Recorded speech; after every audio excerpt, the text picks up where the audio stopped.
Хотелось остановиться на трех аспектах. Первое. Это правительство, очевидно, правительство дублеров. Это вот, я подозреваю, что этот лейбл к нему очень быстро прицепится, в силу даже не столько его молодости, а в силу происхождения этих нынешних министров. Они все большинство из них были чиновниками, но чиновниками второго уровня. Это вот как представьте себе вместо там, футболистов Барселоны на поле в решающей стадии матча, а ведь на самом деле ситуация и в экономике не самая радужная, да, и требуется достаточно серьезной системные реформы, выходит дублирующий состав. И вот этому дублирующему составу предлагается проводить достаточно серьезные изменения. Поэтому, наверное, все-таки главным критерием при выборе была не молодость, а, как мне кажется, очень важна здесь пауза, которая появилась. Ведь пауза-то отнюдь не двухнедельная. Вообще-то было 8 месяцев с момента выдвижения Владимира Владимировича на пост президента и оглашение о том, что Дмитрий Анатольевич будет премьер-министром, на то, чтобы согласовать все фигуры с сентября того года. Ну, как минимум, было 2 месяца с момента победы Владимира Владимировича на выборах. И все это время согласования то ли велись, то ли не велись, и в решающий момент, насколько я знаю, некоторые фигуры согласовывались буквально там в последние дни. И до последнего некоторые лица не знали, что они будут приглашены в это правительство. Отсюда, соответственно, и возникает вопрос, в чем была причина. Уже многие говорят о том, что многие серьезные фигуры отказались просто работать в этом правительстве, поэтому здесь вопрос не в том, что молодые стали во главе правительства, а, наверное, стали те, кто был результатом некого компромисса, и, в конце концов, те, кто банально просто даже согласился на эти позиции. Это первое, что касается кадрового состава. Но, с моей точки зрения, гораздо более важны те структурные изменения, которые произошли. Вот третий указ Медведева, Путина, о структуре нового правительства, вот это, наверное, самая важная вещь. Во-первых, я бы не согласился с Дмитрием Ивановичем, что сохраняется какая-то преемственность в реформе Козака.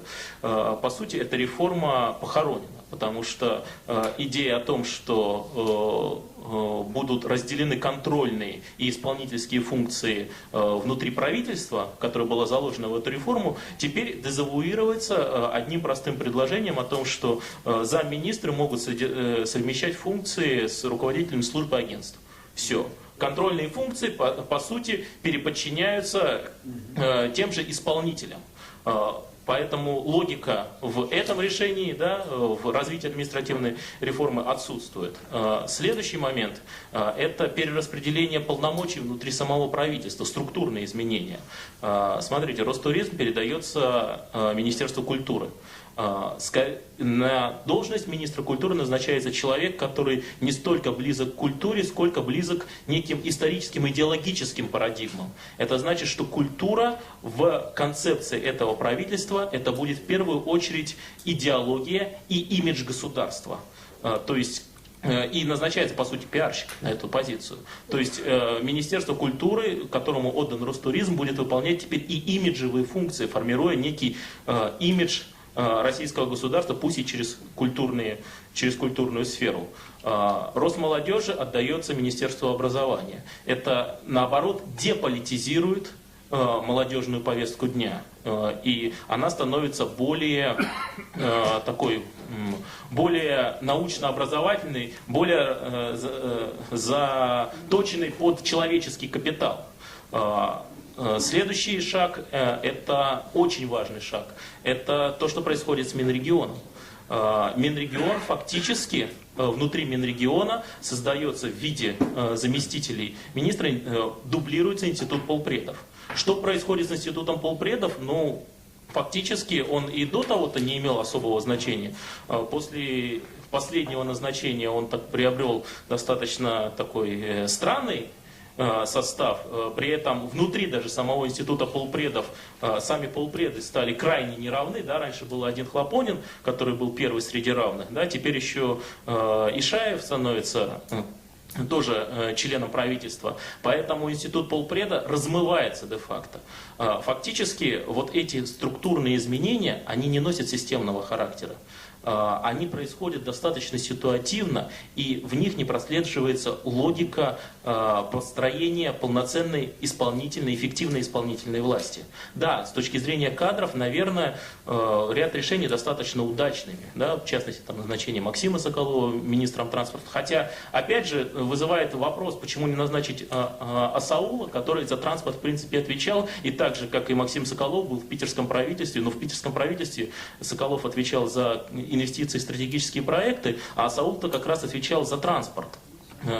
Поэтому вот логика какая-то даже в этом назначении достаточно сомнительна, хотя назначение достаточно, как мне кажется, перспективное и удачное. И последнее, что хотелось бы сказать по поводу разделения, которое сейчас явно будет проводиться и средствами массовой информации, и рядом экспертов, между правительством и администрацией президента. Абсолютно понятно, что Владимир Владимирович в силу своего характера не привык разбрасываться кадрами. Он обычно людей сохраняет.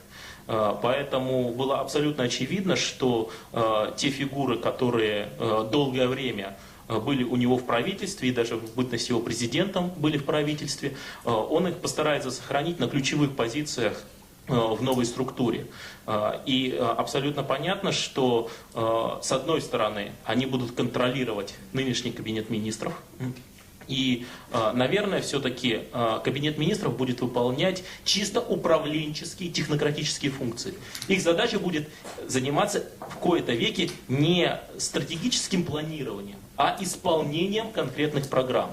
А вот вся зона стратегического планирования и принятия серьезных стратегических решений уйдет в администрацию президента. Весь вопрос в том, уйдет ли теперь в правительство принятие ряда политических решений в связи с усилением роли Владислава Юрьевича и назначением Говоруна, который явно будет отвечать за региональную повестку дня, в том числе и электоральную повестку дня.